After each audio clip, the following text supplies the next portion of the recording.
biggest elephant in the room is the Team USA roster. Caitlin's not on it. What was your reaction when you saw that list come out yesterday? Yeah, a little disappointed, of course. She's my player. That's the hardest team in the world to make, right? Like, that is a tough team. She's young. She's going to have so many opportunities in the future. How did you coach her up through that, or did you talk to her at all through that to make it more of a motivating factor than anything? Yeah, we talked actually on the bus. She got the call on the bus, and she texted me to let me know. And, I just tried to keep her spirits. I mean, the thing she said was, "Hey, Coach, they woke a monster," which I thought was awesome. Is there any silver lining? And she'll get a little bit of rest. She'll be able to work on some things in that 3-week break. Yeah, I think that is the silver lining. Like, she is going to get some rest. Caitlin, what was your reaction when you saw the USA team yesterday, the roster come out? Yeah, I think I'm excited for the girls that are on the team. I know it's the most competitive team in the world, and I know it could have gone either way of me being on the team, me not being on the team. So, I'm excited for them. I'm going to be rooting them on to win gold. I was a kid that grew up watching the Olympics, so it'll be fun to watch them. What was your level of disappointment not hearing your name on the roster? Honestly, no disappointment. Like, I think it just gives you something to work for. That's a dream. Hopefully one day I can be there, and I think it's just a little more motivation. You remember that, and hopefully in 4 years, when 4 years comes back around, I can be there. Did you have a direct conversation with managing director over there at USAB recently? Yeah, they called me and let me know, and before everything came out, which was really respectful of them, and I appreciated that. And they did the same for every girl that made the team or every girl that didn't make the team. There's a lot of players in the Olympic pool, so it wasn't like I was the only one they had to call. They had to make quite a few calls. Callie Lawson-Freeman, welcome. How are you? Happy Monday. Happy Monday.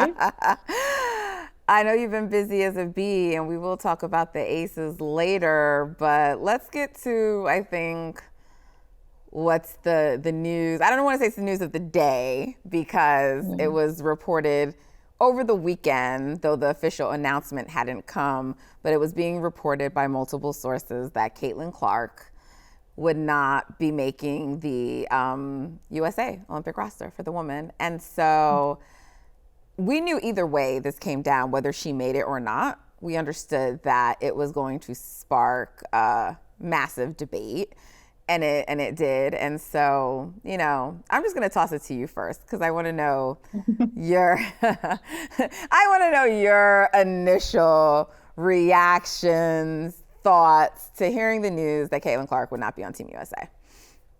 Yeah, I think you alluded to a great point, which is that regardless of what happened, there would have been some blowback. I think if she would have made the team, it would have been unlikely for her to get substantial playtime. And so that would have been a huge issue. And I think a lot of her fans would have, been vocal about their discontent with her amount of playtime. Which apparently that was one of the things. Played a role.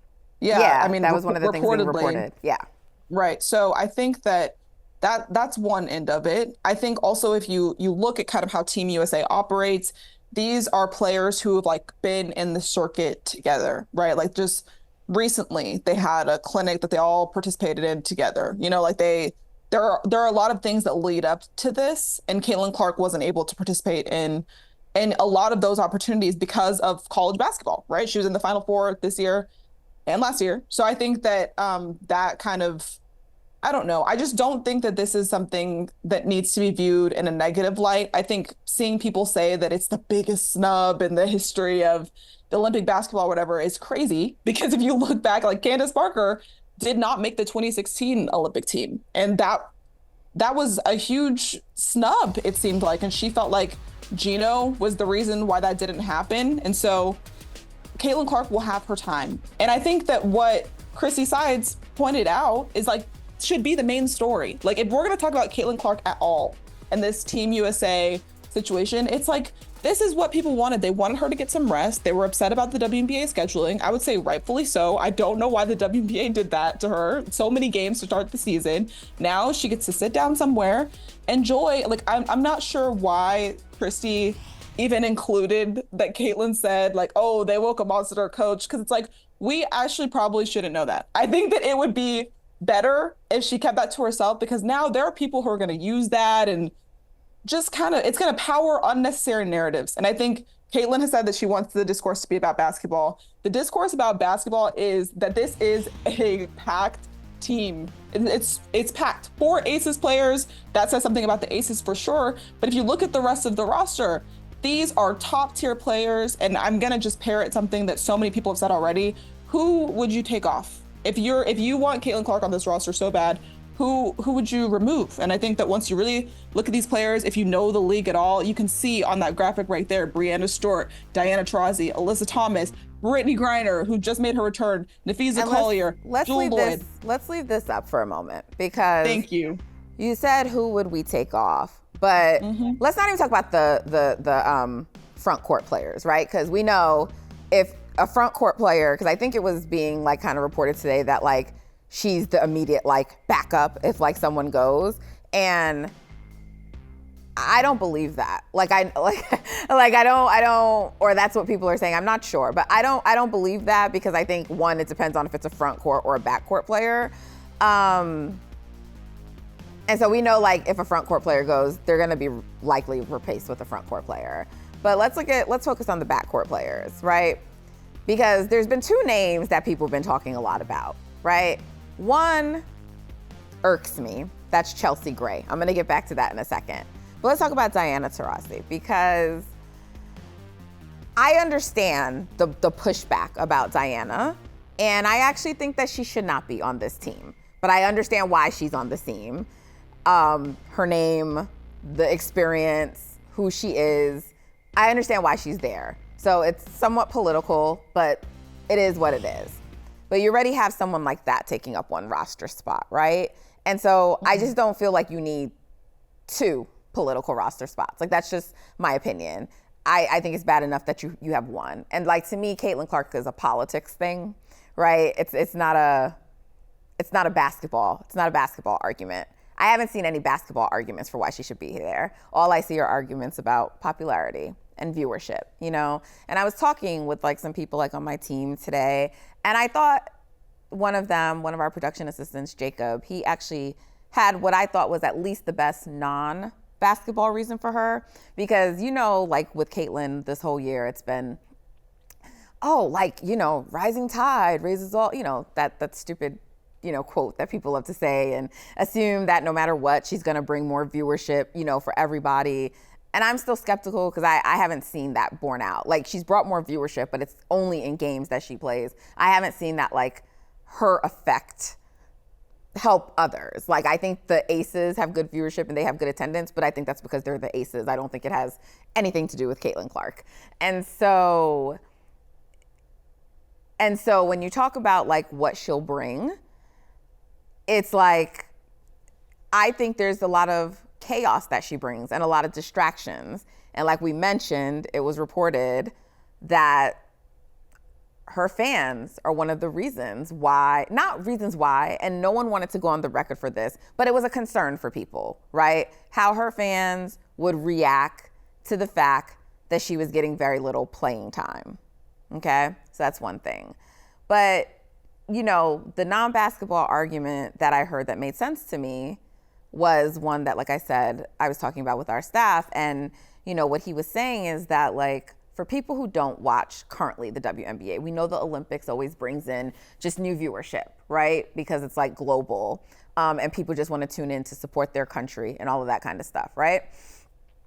And he was saying that people who maybe aren't watching the WNBA, so not even people right now who might be tuning in for Caitlin, but just other people who are not tuning in at all, like, okay, Caitlin Clark's in it, so maybe they tune in, but when they tune in, now they see Asia, now they see, Brianna, they see Sabrina, they see these other players, and that might make them say, okay, let me go watch the rest of the WNBA season, because now I'm excited about what these other players. What do you make of that argument? What do you think? Does that move you? Is that compelling to you?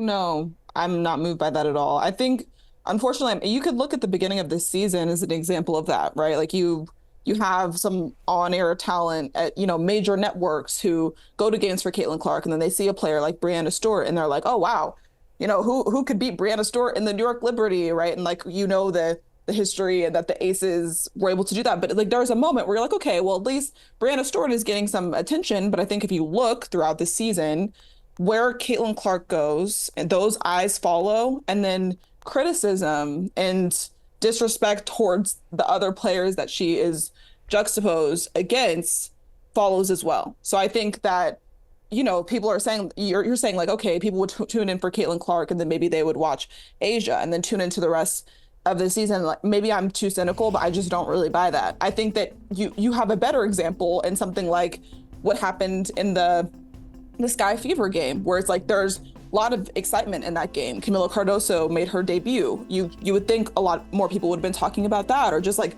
Angel Reese and them competing against one another again. But no, like the major takeaway of that was Kennedy Carter's hard foul, which obviously was an unnecessary distraction, but it didn't have to be the major discussion. And so my concern would be that, yes, like, sure, maybe people would tune in for Caitlin Clark, but I think the overwhelming issue, as we've seen, would be they'll see that she's not playing, and then they'll try to pick apart. Right here. Right. Exactly. That was one of their concerns, right? Right. So then they'll try to pick apart players like who are getting playtime, and then that's just more disrespect for them and more negativity. And so that's not her fault, but it's not, that doesn't move me. That doesn't help me. Like, I think it's pointless. Right. It's not her fault, but we're going to talk about that too. I'm disappointed by what I'm seeing from the media, right? We heard already, like you mentioned, like people saying like, oh, this is like the worst thing or the worst decision that's happened, like in Olympic history. And you brought up Candace Parker, but there's another one that like really bothers me, and that's Nneka, right? Like it's like Nneka Ogwumike, right? Like she's gonna finish her career never having played in the Olympics. And I mean, she's been a part of Olympic, activities. I don't want to say, but like playing for Team USA in the Olympics, she's going to finish her career never having done that, right? And that's crazy to me, right? Because of how great of a player she is. That was also one of the biggest snubs and one of the worst decisions in terms of, the roster. So that, and when you add Candace to it, again, of course, because we know a lot of these decisions were not really made based on the play of these players, but there were other things, other factors at play, right? That shouldn't have came into play, that kept these players off the roster.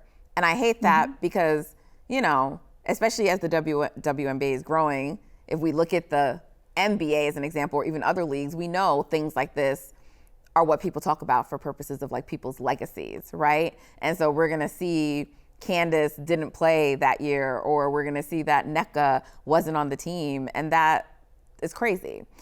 So I'm just disappointed by like the media response, because it almost feels a little bit like fangirling, And when I see things about we're just missing out on an opportunity for coverage, I don't think centering Caitlin Clark in the coverage when she's essentially going to not be playing very many minutes is what we need to be doing. And I can just think of a lot of storylines right off the top of my head. I think about Diana Taurasi, like we talked about, maybe she shouldn't be on the team, but I think we all are fairly confident this is probably going to be her last Olympics, right?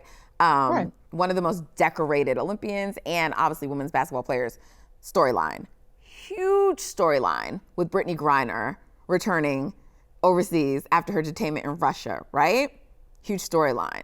Just overall, the dominance of what this team, what the USA team is doing. I mean, there are very compelling storylines. And I feel it's like media, it forces you to do your job. Talk and write about something else. Because I feel like all of you people are saying, it's a missed opportunity, but like you should not be, the focus of the Olympics should not be Caitlin Clark sitting on the bench, barely getting any minutes. It should be the players who are playing in that game. Just like the focus right now should be on players across the WNBA, but it's not, right?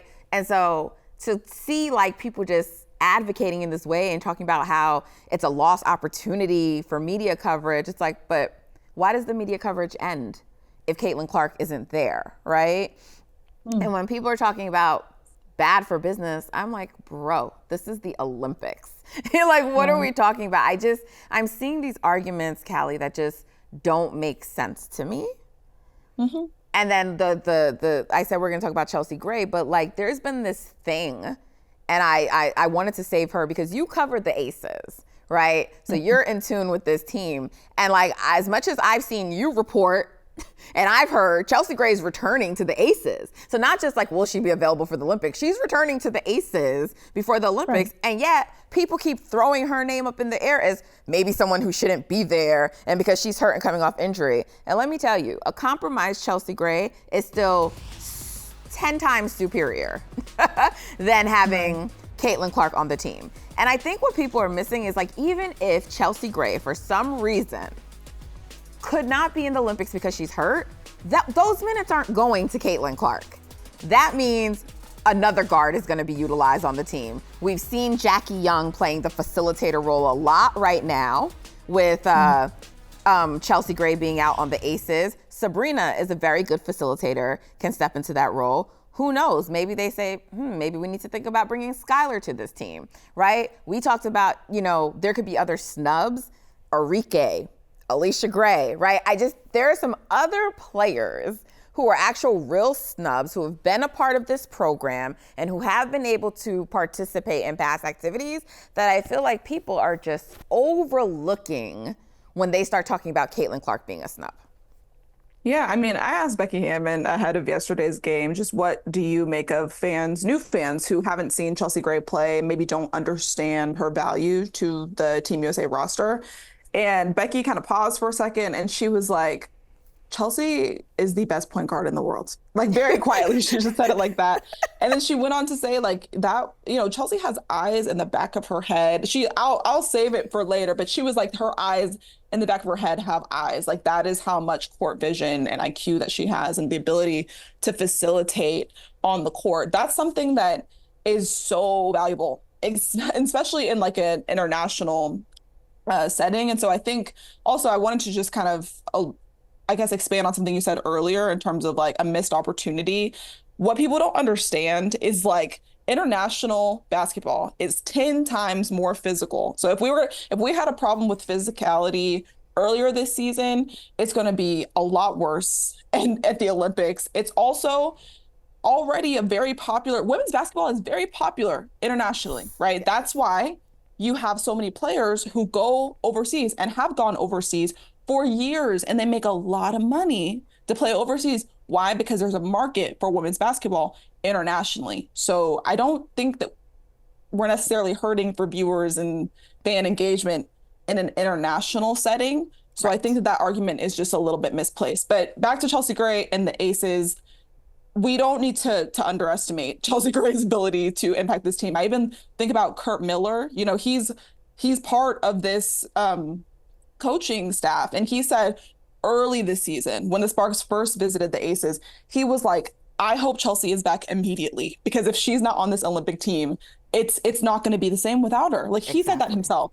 So it's like, take that for what you will. I think we really, and I keep on saying this, I'll keep saying it, we need people who come into this space who make these really egregious takes. They give these large opinions and they feel like everybody should care about what they have to say. It's like, please, at least just kind of know the context and the background. I think that's really important. And it would help Caitlin at this point. We keep on talking about this is now impacting her negatively, and nobody wants that. I mean, I think realistically, that would have been a small role to play, and Caitlin making the team or not. Like, I think that's just something they kind of threw in there with the fans, but it's like, it's not helping. So maybe cut it out, And I think there's more background. Cheryl Reeve herself, Minnesota Lynx head coach, she was like, I haven't been in the trenches with Caitlin. Like, right. And I think that makes a difference as well. So it's like, not everything is some plot against Caitlin. So many players at this point have said, like, nobody who is making these opinions is talking to these players. Alicia Clark said that, like, of the Aces. She was like, nobody is asking us how we feel. And I think people just need to understand there's no plot against Caitlin Clark. She's a rookie in this league. Yes, she is incredibly talented. She's incredibly exciting.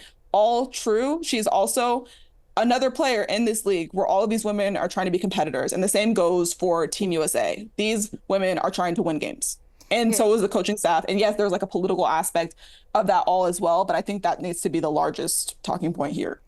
Yeah, I mean, I really like what you brought up about what Cheryl Reeve said about the trenches. And Nancy Armour was like reporting that, like when she spoke to Cheryl Reeve, because you're asking a coach to work with a player that she's never worked with. And we're not just saying okay, like she doesn't coach Caitlin Clark, because obviously like the people who are coaches on these teams don't necessarily coach these players, but she hasn't worked with her in any capacity. And we talked about this again already, like the importance of, you know, being a part of, you know, the Team USA activities, right? And so when she said, like, I haven't been with her in the trenches, it's like in any aspect at all, right? Like, I just haven't been with her. And if I'm gonna like be going at like the highest level, I want players that I'm familiar with. And I think that's why I'm skeptical of any reporting that she would just automatically be up next if there was someone who like fell off this team. I think, candidly, if that's being reported, I think that's being said to like kind of calm nerves. But I just Well, yeah. I just don't think that's realistic, because if that's her mindset, and if you're talking about, let's say, for whatever reason, Chelsea can't come back, Caitlin Clark is not the player who's going to fill the hole that would be missing if Chelsea Clark is. No one can, but there's going to be much better players you can go to attempt to fill that hole. And you brought up the physicality, but something else about Chelsea that's really important is that she's strong. We talked last week about Jackie Young and how strong she is. Chelsea's also very strong, and she can play defense, right? So you're not just talking about, and I hate doing this, but I do think it's important for new fans, especially like if people are tuned into the NBA, because people are like, well, someone asked me the other day, like, who's her NBA comp? And I said, think Chris Paul in his prime, but better, right? But better, right? And so I don't think people just realize the magnitude of what she would mean to this team.